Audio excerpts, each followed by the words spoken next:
This is important for industries that require traceability, or you want to help automate some of the warehouse and put away processing.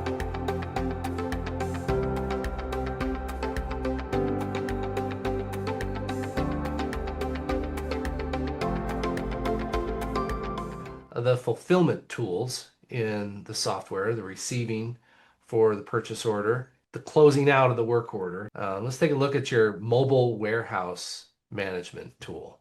Awesome. So our mobile warehouse tool is our receiving screen. So it starts at receiving, where we can scan in. You can see the scan function. So there's barcode scanning functionality where we can scan in a PO and a receipt and receive.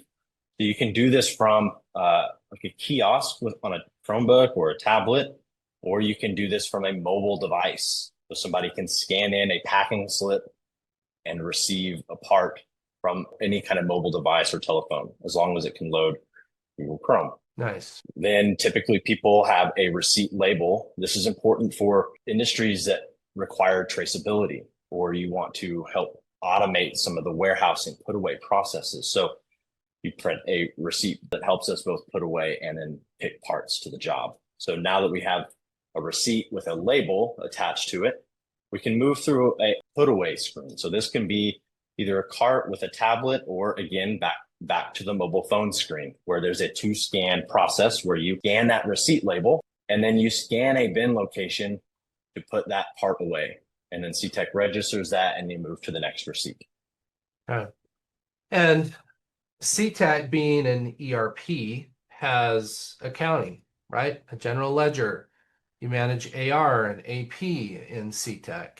Yeah, the voucher. That's this interesting term, but the voucher is the vendor invoice, correct? Yeah, correct. A little bit of an old school term, but yes, a voucher in Cetec is the vendor invoice, right? So when we receive the inventory, we debit our inventory, our raw materials account, and we credit an accrual account. So then we take a voucher, a vendor invoice, and we add it, or we import it into the system with a requested amount, and we link our POs to that voucher and our receipts. And then Cetec can either push these invoices through a 3-way match and auto approve, or you can force every voucher through your own approval so that you can control what invoices you're paying, and then you can run an automated batch pay process from a voucher list.